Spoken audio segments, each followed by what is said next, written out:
Bueno, como habrán visto ustedes, el Fernando García Argentina cambió, digamos, ahí no tenía barba y ahora sí me van a decir, ¿no? Pero es que me quiero parecer más al Fernando García uruguayo, entonces dije, acá hay canas, entonces estoy más cercano. Bueno, dos cositas también. El instituto se llama IMNI, no es PNI, ¿tá? Sigue siendo IMNI. Y la otra que es más significativa e importante es que ustedes están viendo un título cambiado, que en realidad no vamos a concentrarlo alrededor de balance de nutrientes, sino, como hablamos oportunamente en su momento, alrededor de esto que es una visión regional de la agricultura actual. Y eso también es importante, el primer artículo que está ahí, que es una visión, no es la visión regional. Yo creo que debe haber 400 visiones de la agricultura regional hoy en la sala, y por lo tanto va a ser la mía. Tiene dos condiciones, una que tiene que ser rápida, pero que tiene que ser clara, porque tiene que estar en 30 minutos. Una visión de la agricultura regional, así nomás, ¿no? Despacito. Y tiene que ser clara, así que tiene que ser rápida, pero no tanto, ¿tá? Entonces voy a tratar de cubrir o comentar un poco estos tres puntos que fue los que charlamos originalmente con los organizadores. El primero es un poco ver cuáles son las demandas, desafíos y oportunidades para la agricultura en términos generales, y ahí yo marco lo de producción, ambiente y sociedad.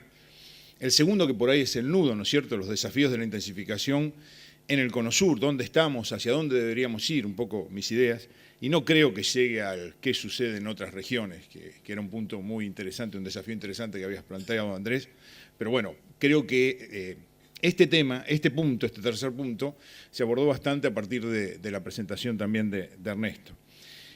Y también lo que ustedes van a ver es que a lo largo de esta breve discusión vamos a ir repitiendo muchos conceptos que se fueron hablando durante toda la mañana en las excelentes presentaciones que tuvimos y también recién en la de Ernesto. Miren que ni puse algunas conclusiones porque no creo que lleguemos, pero bueno. Vamos a empezar un poco con el tema de demandas, desafíos y oportunidades para la agricultura. Ustedes saben que el año pasado pasamos los 7.000 millones de habitantes en el planeta y está pronosticado, predicho esto de que vamos a ser más de 9.000 millones para el 2050. Entonces eso genera una demanda creciente muy fuerte en cantidad, calidad de alimentos, forrajes, biomateriales, fibras y biocombustibles. Remarco lo de cantidad y calidad de alimentos, porque no es solamente la cantidad, sino también la calidad. Está cambiando la dieta de los países que están creciendo y demandando más alimentos, fundamentalmente China y la India. Esa demanda es muy interesante a primera vista para la agricultura, pero nos genera una gran cantidad de desafíos y yo digo siempre también una gran cantidad de oportunidades, ¿no es cierto? Y entre los desafíos hay algunos que están listados ahí, desde el desarrollo humano y económico, la seguridad alimentaria, que por ahí, al menos desde mi visión, es el central, la seguridad energética, que se incluyó en los últimos años, genera el desafío del uso de la tierra o el cambio del uso de la tierra, del cual también hablamos bastante ya durante todo el día, y genera también el tema de las externalidades o los efectos sobre el ambiente. En muchos casos los vemos desde el punto de vista negativo, en otros casos pueden ser externalidades positivas. Si miramos un poco los tres ejes de sustentabilidad que marcaba recién Ernesto, que es lo sustentable, lo económico y lo social, y miramos en primer término el término o el eje de lo social, el eje central ahí está dado por la seguridad alimentaria, es decir, poder satisfacer las necesidades alimenticias de esa población creciente que va a llegar a esos 9.000 millones de habitantes allá por el 2050. Y un poco el desafío que tenemos ahí, brevemente y sintetizándolo, es lo que vemos acá en este mapa y lo que dice ahí arriba, ¿no es cierto? La idea es que el porcentaje de población malnutrida o subnutrida sea el menor posible. Entonces, el desafío a nivel mundial es que ese mapa se verdee rápidamente y lo más posible, ¿no es cierto? Obviamente ahí entre Argentina y Uruguay estamos los dos muy verdes, pero hay muchos otros países que están debajo de esos índices de buena nutrición. Si uno dice, bueno, ¿y cómo ha ido respondiendo el mundo a esas demandas crecientes? Es decir, ¿cómo vamos en el aspecto de la sustentabilidad productiva o económica? Ahí hay cuatro figuras, la de arriba a la izquierda, que muestra la intensificación de la producción agrícola mundial a nivel de consumo de fertilizantes o producción de cereales. Arriba a la derecha, la producción mundial de los principales cultivos en los países en desarrollo y los países desarrollados. Abajo a la izquierda, el rendimiento medio de los principales cereales y abajo a la derecha, las tasas medias de utilización de fertilizantes minerales. Todos esos son indicadores que muestran que en realidad la agricultura se ha intensificado muchísimo en los últimos 50 años, que es el término que cubren las cuatro figuras que ustedes están ahí. Es decir, hemos producido más, El desafío está en si estamos intensificando sustentablemente o no, y a ese es el punto en el cual tenemos que hablar o discutir en toda la jornada del día de hoy. Esa intensificación, decíamos, tiene un desafío que es llegar a abastecer para 9.000 millones de habitantes hacia el 2050.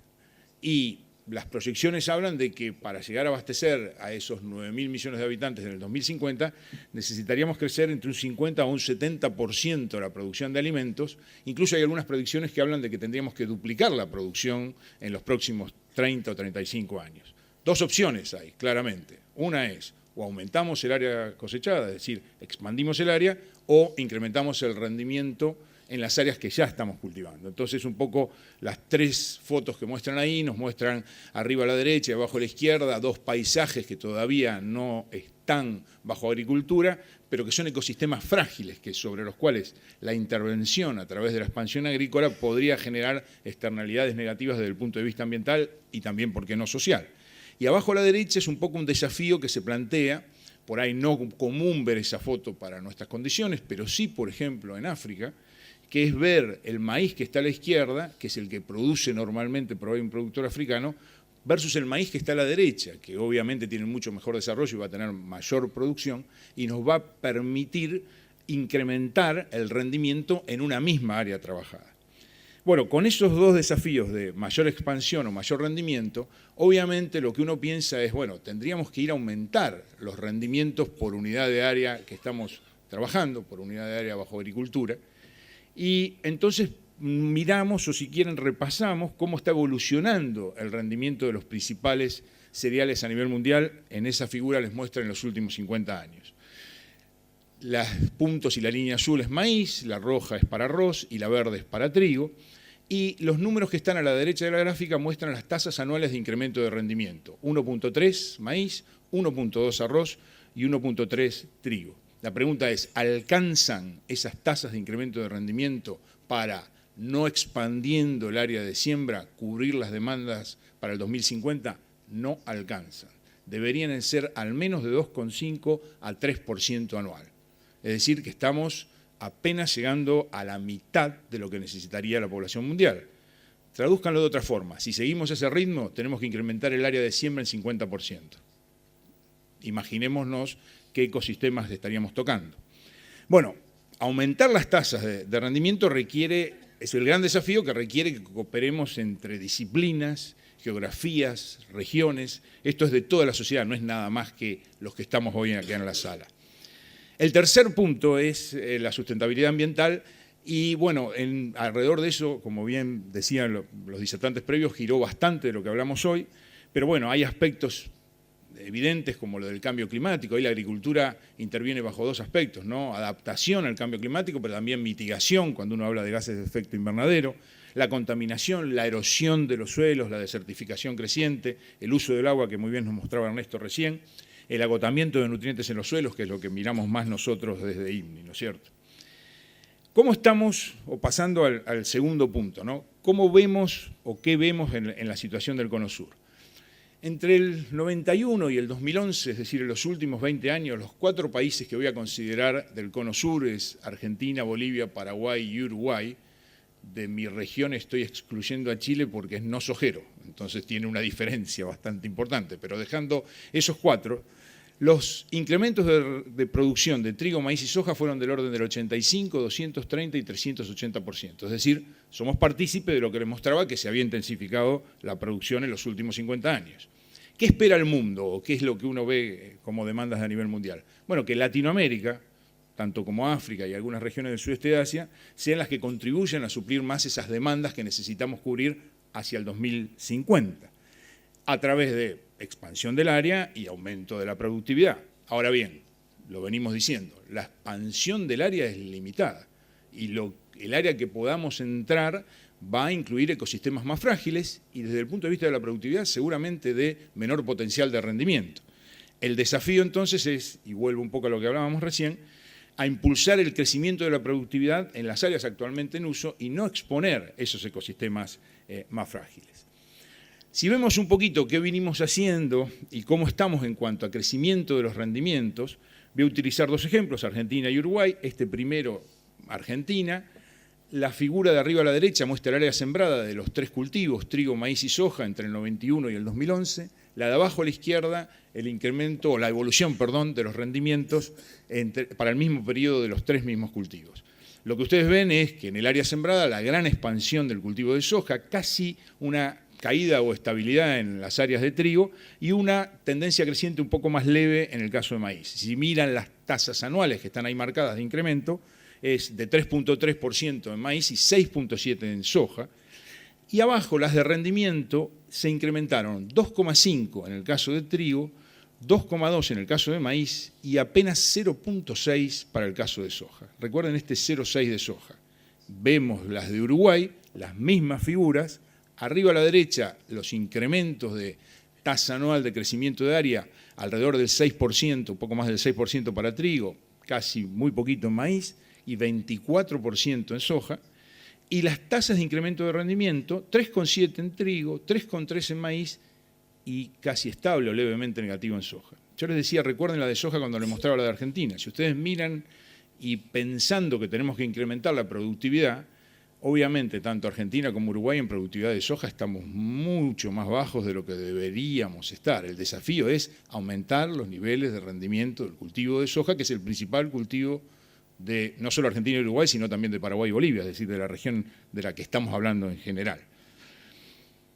Acá lo ven un poco más referido a lo que ha pasado en los cambios, y de esto se ha hablado, así que vamos a ir rápido.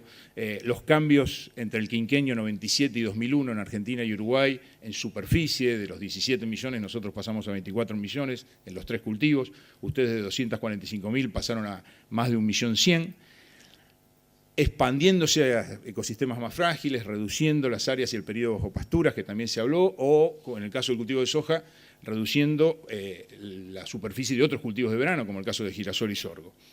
Pero acá también me importa marcarles un poquito las 3 últimas columnas, que lo que muestran es el porcentaje de trigo, maíz y soja en los 2 países comparando esos 2 quinquenios. Y obviamente lo que ven ustedes ahí es la dominancia de soja de los últimos años, 70% de la superficie de los 3 cultivos en Argentina, 55% en Uruguay.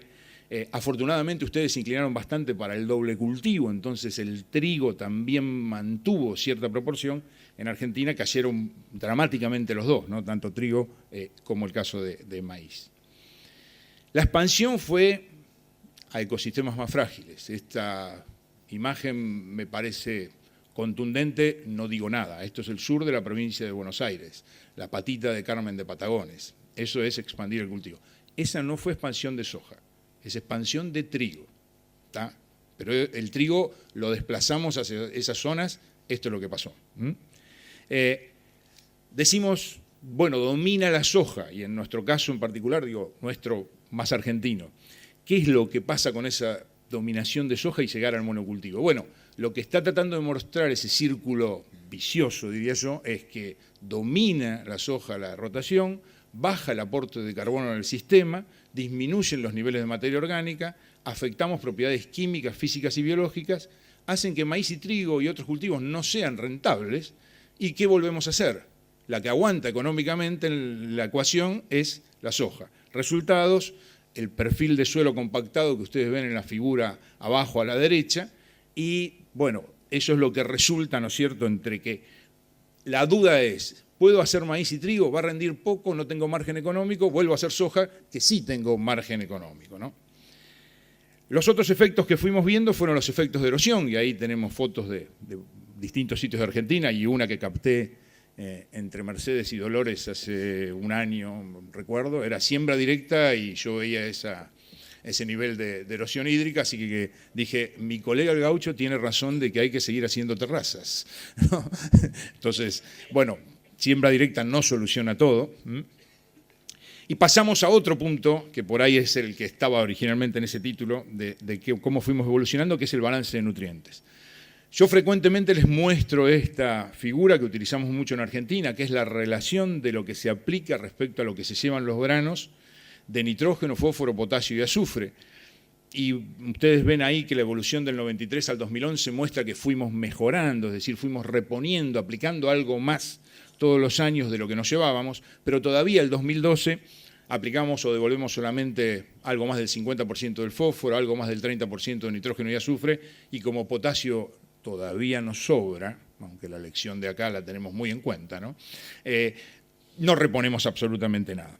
Esas bajas reposiciones de nutrientes han llevado a estos mapas de disponibilidad de fósforo en Argentina que muestran que desde el 80, al 99, al 2005, 2006, lo que fuimos haciendo fue aumentar las áreas que ustedes ven en rojo y en amarillo, es decir, cada vez caen más los niveles de fósforo a nivel nacional y con eso tenemos una agricultura que obviamente es mucho menos sustentable o mucho más dependiente del fósforo, con el desafío un poco que planteó Lavalleja en su presentación, ¿no es cierto? ¿Cuánto más va a durar el fósforo? Y bueno, ¿cómo vamos a resolver ese problema? Si vemos el mismo tema del lado de ustedes aquí en Uruguay, acá lo que les estoy mostrando es el trabajo de intensificación de la especialidad de Juan Diego Cano.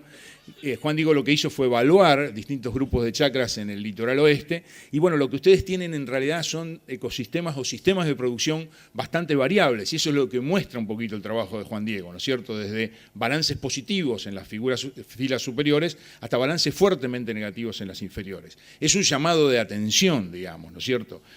Estamos positivos, pero estamos en ciertas condiciones extremadamente negativos. Acelerando entonces, pasando a dónde deberíamos ir. Creo que coincidimos con el título de la jornada. Tenemos que ir a una intensificación productiva y sustentable. Alguna vez me dijeron, cuando vos decís productiva y sustentable es una redundancia. Si es sustentable tiene que ser productiva. Si no, de nada sirve. Pero bueno, me parece que vale recalcar eso. Tenemos un desafío de producir más. Esa intensificación productiva y sustentable, a la cual adherimos bastante desde INMI y yo personalmente, es mayor producción por unidad de recurso y de insumo involucrado en el espacio y el tiempo. Eso parece muy teórico, pero ¿qué es? ¿Más kilos por hectárea? No, más kilos por hectárea y por año, pero también más eficiente en términos agronómicos, económicos, ambientales. Es más kilos por milímetro de agua, es más kilos por kilo de nutriente, es más kilo por litro de gasoil, ¿no es cierto? Involucramos sistemas, no cultivos.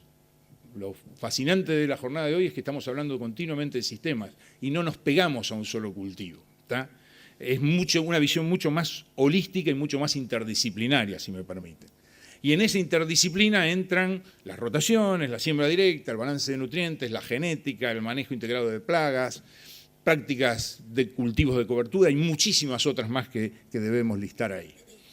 Cuando hablamos de esa intensificación productiva sustentable, los sueleros, afólogos, tenemos esos tres pilares que se habló mucho hoy: siembra directa, rotaciones, fertilidad. Para mí el central en este momento y el llamado de atención central es para nuestra región lo de rotaciones, pero los otros dos patas de esos pilares tienen que estar definidas, y ustedes lo vieron todo el día de hoy, a través de esa materia orgánica o, como bien decía Roberto, carbono, porque ya no hablamos más de materia orgánica, que es el que va a definir la sustentabilidad. Si nos metemos en lo de rotaciones, es rotaciones por ahí ustedes dicen, de los 3 puntos que estoy marcando ahí, rotaciones es alternancia de cultivos, el segundo. Yo creo que es muy interesante lo que nos planteó Simelio de más cultivos por año, ¿tá? Que para nosotros en el sur, como somos más fríos, nos parece que no tenemos agua, entonces hacemos muchos barbechos, ¿no? Pero lo que nos está mostrando en la investigación es que podemos utilizar mucho más el suelo y ser mucho más eficientes captando la radiación. Entonces, más cultivos por año es una rotación intensiva, con alternancia de cultivos y de raíces en ese suelo. Y el tercer punto, me viene bárbaro que ahora esté el ministro, ¿no? Pero aunque no estuviera, es planes de uso y manejo de suelos. A mí lo que me parece fascinante de lo que pasó acá en Uruguay es que ustedes lo pensaron, lo discutieron y probablemente acá debe haber 400 opiniones distintas de cómo deberíamos manejar el plan de uso y manejo, pero lo tienen y lo discutieron. Y en realidad debemos tener un rol de toda la sociedad y el Estado es parte de esa sociedad y tiene una responsabilidad sobre los recursos naturales. Es decir, tener planes de uso y manejo de suelos tiene siempre ese temor de, ay, me van a regular. Pero la sociedad tiene que cumplir un rol. Y la tierra, sí, es mía, pero depende de ella mucha o gran parte de la sociedad. Entonces tengo que hacer un cuidado de ella que pasará, como el caso que lo plantearon ustedes, del lado de la erosión y otros aspectos más que se van a ir sumando. pero creo que es muy importante que dentro de eso, de pensar en rotaciones, técnicamente más cultivos, alternancia de cultivos, también tengamos en cuenta que vamos a tener que tener algún ámbito en el cual discutir y ponernos de acuerdo todos como sociedad. Fíjense lo que pasa un poco con los modelos productivos que podemos tener. Esto es el centro, el viejo cinturón maicero de Argentina, que ahora es el cinturón sojero, obviamente, con 3 modelos de rotación, de baja, de media y de alta intensidad. Ahí hay toda una serie de indicadores que ustedes pueden ver y lo podrán ver después de la presentación que va a estar en Internet. Y miren el último, del cual hablamos mucho hoy, balance de carbono, cómo pasa de ser negativo a ser neutro o positivo. Es decir, que podemos llegar a tener con sistemas o modelos productivos con rotaciones adecuadas, balances de carbono positivos. Fíjese también acá, y es algo que les quiero dejar como mensaje, muchos indicadores, lo dijo Ernesto hace un rato, no es un solo indicador el que vamos a estar manejando. Ahora, cuando yo llego siempre a este punto, todo el mundo dice, uy, Fernando está en contra de la soja, la quiere matar a la soja, ¿no? O siempre tenemos ese diablo atrás. La verdad que la soja es espectacular. Miren los 6 primeros puntos, es el cultivo soñado. Y el problema de la soja es cómo la manejamos dentro de los sistemas de rotación. En realidad, la culpa no es de la soja, en realidad es de los que la hacemos y mal. Y en realidad, y alguna vez esto me costó un tirón de orejas, hablando con un periodista yo le dije, en realidad no cuidamos mucho a la soja hay que cuidarla y protegerla. El periodista agarró y puso en la nota del artículo, Fernando García dice que en Argentina no se cuida mucho a la soja, hay que cuidar y proteger a la soja. Se imaginan todo lo que vino atrás. Pero en realidad es así, es un componente principal de nuestras rotaciones. Otros aspectos que tenemos que estar mirando mucho, lo de cultivos de cobertura. Yo les muestro esto, que es el este de Bolivia, en Santa Cruz, facilísimo, ¿no? Braquiarias, miletos, toda la experiencia de Brasil, fascinante. Los de las zonas templadas más frías decimos que no. Toda la experiencia de Osvaldo y todo su grupo en Paysandú nos muestra que sí, que podemos meter cultivos de cobertura con efectos realmente muy interesantes. Y creo que en eso hay muchísimo trabajo en los 2 países, en Argentina y Uruguay, si ustedes quieren. Lo del balance de nutrientes, dicen, bueno, ¿por qué miramos el balance de nutrientes? Balance de nutrientes, diferencia entre entradas y salidas, afecta directamente la reserva y oferta de los nutrientes en el suelo y los rendimientos de los cultivos, pero fíjense que queda conectado fuertemente a toda una cantidad de indicadores que hacen a la sustentabilidad económica, ambiental y social. Es decir, el balance de nutrientes tiene efectos directos sobre todo lo que es el sistema de producción. Y uno dice, ¿a dónde debería ir con el balance de nutrientes? No pretendo que miren estas 4 figuras, pero las de la izquierda son de nitrógeno, las de la derecha es de fósforo. Véanlas después en casa desde el archivo. Y lo que ven ahí son las evoluciones de nitrógeno y fósforo, los 2 gráficos de arriba, los balances parciales, abajo un indicador que se llama productividad parcial de cada uno de esos nutrientes, que es el rendimiento dividido la cantidad de nitrógeno o de fósforo que se pone en los cultivos. Y las flechitas rojas indicarían a dónde deberíamos apuntar. No es un solo indicador el que tenemos que usar de balance, es más de uno. Arriba está balance, abajo hay otro que es nuevo o más novedoso, que es productividad parcial. Y va a haber otros más que son los que estaban en el diagrama anterior. ¿Cómo deberíamos manejar ese balance de nutrientes? Bueno, la propuesta nuestra siempre es pasar por el manejo responsable de nutrientes y pasar por aquello que repetimos continuamente, elegir la fuente correcta, con la dosis, el momento y la localización correcta, que responda a objetivos del sistema de producción, a la productividad, a la rentabilidad, a la durabilidad, al ambiente saludable y a los objetivos de la sociedad. Siempre cuando mostramos este diagrama decimos, la fuente, la dosis, el momento y la localización correcta son lo que necesita el sistema de producción, lo que necesita la sociedad, y verificamos que sea así a través de todos esos indicadores que les estoy mostrando ahí. Obviamente el más obvio es el beneficio neto, el rendimiento, pero vamos a tener que incorporar la eficiencia de uso de recursos como energía, nutrientes obviamente, el trabajo, o temas como la calidad del aire y del agua. Estos son los que me dicen a mí si tengo que ir a un balance o a una reposición del 100% o del 50% está bien, o si no tengo que reponer nada. El balance de nutrientes no es reponer todo lo que saco siempre, no es necesario hacer eso, sino lo que me dice el suelo y el sistema que necesito. Y hay una cantidad de herramientas que me ayudan a la toma de decisión que están basadas en principios científicos, y eso es lo que quiero marcarles acá con esto. Todo esto que habla de mejorar la eficiencia de uso de nitrógeno son un montón de herramientas o de prácticas que me sirven para hacer la toma de decisión, pero que tienen que estar basadas en principios científicos. Es decir, acá es el rol muy fuerte de todo el sector de investigación y de todo el sector científico. Si no hay principio científico que lo avale, probablemente yo no tenga una mayor eficiencia y una mayor efectividad en el uso de un nutriente o de cualquier práctica de manejo. Y vamos de nutrición a meternos en un tema que a mí me parece muy interesante, que es el de las brechas de rendimiento y buscar aumentar esos rendimientos por hectárea, ¿no es cierto? Que es lo que nos demanda la sociedad.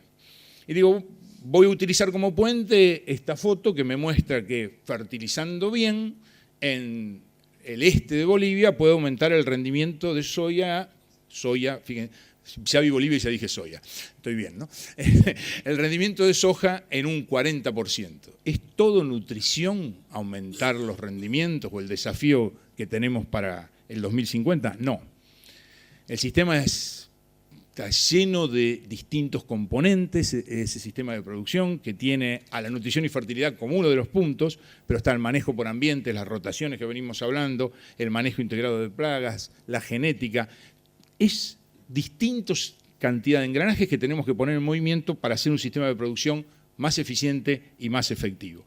¿Y cómo podemos pensar ese marco conceptual de cómo hacerlo o cómo intensificarlo sustentablemente? Primero, pensar que no es solamente tecnología de insumos, sino de procesos y de conocimiento. Algo de eso les comentaba Ernesto más temprano. Que manejamos cultivos en función de una especie determinada y un ambiente en el cual estamos trabajando. Para lograr alta productividad, mayor captación de la radiación, lo que hacemos nosotros es captar energía y transformarla en biomasa. Ese es el negocio inicial, ¿no es cierto? Ver lo de duración de etapas de los cultivos, por aquello de los cultivos por año que está más abajo, ¿no es cierto? Y ver cómo podemos mejorar esas productividades mejorando desde cosecha de los cultivos. En definitiva, queremos hacer una mayor o una mejor eficiencia o tener una mejor eficiencia de uso de recursos. Agua, nutrientes, radiación, todo el que ustedes quieran poner ahí, de recursos y de insumos. Queremos tener un mínimo impacto ambiental, degradación del suelo, que hablamos mucho hoy, contaminación, emisión de gases, y obviamente acá tiene que estar el tema de rentabilidad. El sistema no es sustentable si no es rentable. Y ahí llegaríamos, componiendo un poco este marco conceptual, a esa intensificación sustentable. Y si, ya no sé ni cuánto tiempo me queda, pero bueno, nadie me dice nada. Ah, bueno, te llaman del fondo. Si vemos un poco esa intensificación de la producción, y me parece que este es un concepto bien fuerte que tenemos que dejar marcado, muchas veces cuando uno dice cómo intensificamos y tiene estas funciones de producción, rendimiento, insumo, decimos, bueno, intensificar es pasar de una cantidad determinada de insumo a otra cantidad más alta de insumo que me permite obtener un mayor rendimiento. Pero la pendiente de la recta muestra la eficiencia de uso del insumo y la pendiente de la recta es menor cuando yo aumento insumo y me quedo en la misma curva de respuesta a una cantidad creciente de insumo. Ahora, más insumo daría más producción, menos eficiencia y por ahí efectos del impacto ambiental. Si yo lo que hago es, a través de la interacción de distintas prácticas de manejo, algunas de las cuales están listadas ahí, es elevar la curva y transformarla a esa curva azul que ustedes ven ahí, lo que voy a hacer es que probablemente con la misma cantidad de insumo obtenga más rendimiento y por lo tanto tenga más eficiencia, más rendimiento a igual cantidad de insumo.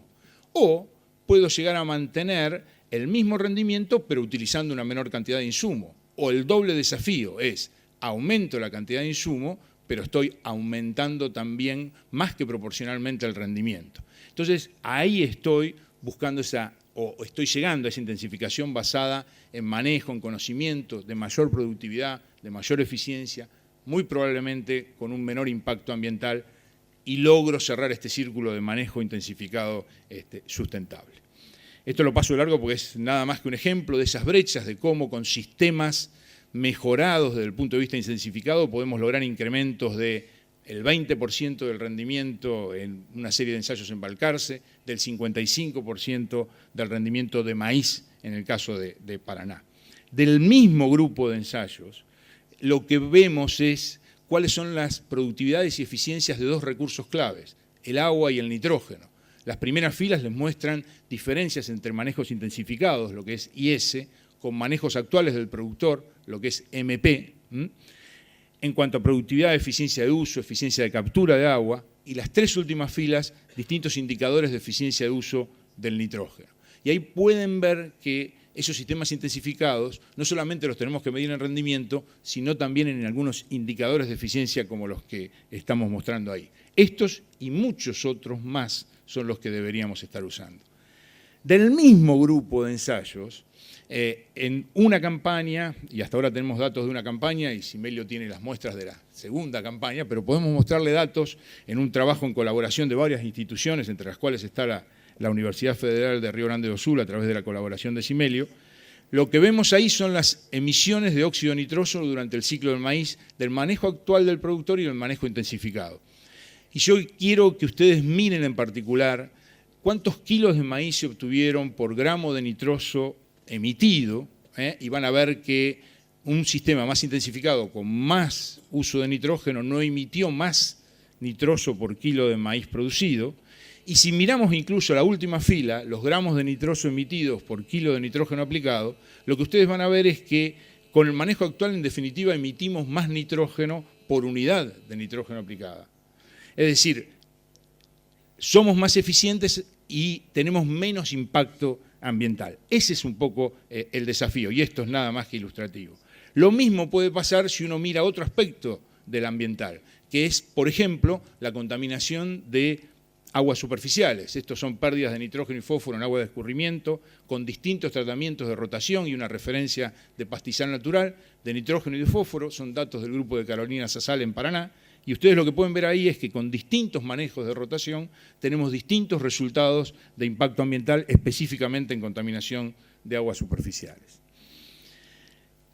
Para terminar, y acá está, les dejo esta tabla para contarles lo que hay, y en realidad en la presentación que va a estar en internet van a estar toda esta información desplegada, obviamente hoy no la puedo mostrar.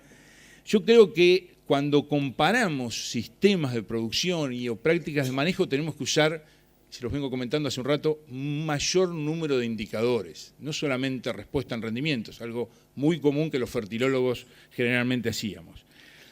Y esta tabla lo que muestra es muchos indicadores que están comparando simplemente dos prácticas de manejo de una red de nutrición que tenemos de hace 12 años, con 5 sitios en campo de productores en el sur de Santa Fe, con los grupos CREA. Los indicadores van de rendimiento de maíz, variabilidad espacial y temporal del rendimiento, que los rendimientos sean más estables o no, el margen bruto, la rentabilidad, aspectos de materia orgánica, pH y bases, que serían las propiedades químicas, las propiedades biológicas, la actividad microbiana o las propiedades físicas del suelo. Por supuesto, tenemos que sumar muchos más indicadores. Lo que le muestran los colores de la diferencia a la derecha es, en verde suave, los que están a favor de una práctica que sería la nutrición balanceada con nitrógeno, fósforo y azufre, y los que están amarillo, justamente la luz amarilla. Ojo, que acá este indicador me está mostrando algo que yo le tengo que prestar más atención, específicamente en este caso es la acidificación por pérdidas de bases, con la caída de pH y lo que ven ustedes, la caída que empieza a verse en cuanto a la saturación de bases del complejo. Quiero usar esto para mostrarles, muchos indicadores me ayudan a definir mucho mejor el sistema, ¿no es cierto? Y el tercer y último punto que Andrés me había pedido, ¿qué pasa en otros lugares del mundo, las otras agriculturas o más avanzadas o del primer mundo? Yo creo que la presentación de Ernesto mostró muchísimo de eso, de la huella hídrica, la huella de carbono. Yo les invito a que lean, por ejemplo, este reporte, que es acerca de nutrición en particular, de nutrientes o cómo estamos manejando los nutrientes. Es muy interesante porque nos muestra mucho de la visión que hay, o la visión y las demandas que tiene la sociedad, y si quieren ustedes, muy influenciada por la sociedad de los países desarrollados, acerca de, por ejemplo, las prácticas de manejo de nutrientes. Hay muchísimos de estos reportes, muchísimos grupos de trabajo que están viendo distintos aspectos de la agricultura. Eso va un poco de la mano de varios de los comentarios finales que les quería dejar. Si nos remitimos un poquito al principio de mi presentación, yo les decía, la región del Cono Sur tiene muy buenas condiciones de producir y se espera que produzca más. Tenemos condiciones agroecológicas exacto. ¿Tenemos recursos humanos? Los tenemos. ¿Podemos desarrollar una agricultura sustentable? Yo creo que sí, es el desafío, ¿no es cierto? Ahora, esa agricultura sustentable requiere que participe toda la sociedad. Frecuentemente, la autocrítica que uno se hace es que en estos ámbitos estamos los que estamos en la agricultura. Y tal vez debería haber otros sectores de la sociedad, o sería, y por ahí están, y discúlpenme, pero bueno, ustedes me dirán, tiene que estar toda la sociedad porque este es un tema de la sociedad, no nada más que de la agricultura. Obviamente nosotros somos los más capacitados para interactuar con la sociedad, discutirlo y proponer soluciones, pero tenemos que interactuar muy fuerte con esa sociedad. No podemos ser dogmáticos, ¿no es cierto? Creo que eso surgió en varias de las presentaciones. En el sí y no de Osvaldo está el dogma también. No siempre es bueno el cultivo de cobertura, ¿está? Y no siempre es malo, digamos, si queremos decirlo así.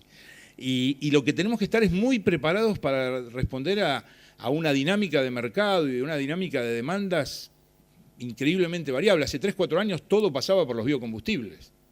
Después, con la crisis del 2008, todo pasó por la seguridad alimentaria, ¿está?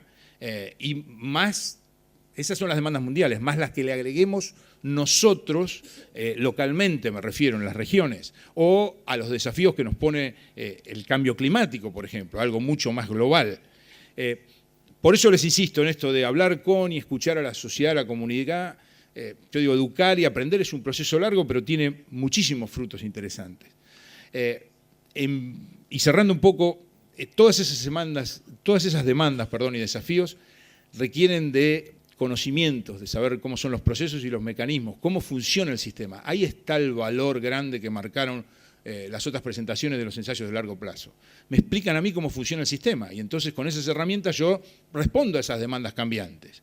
Pero eso requiere equipos interdisciplinarios. Nosotros tenemos una tendencia a ser reduccionistas. Estamos formados desde un punto de vista reduccionista y ahora tenemos que pasar a ser holísticos. Entonces ahora los de fertilidad tenemos que discutir con el fitopatólogo.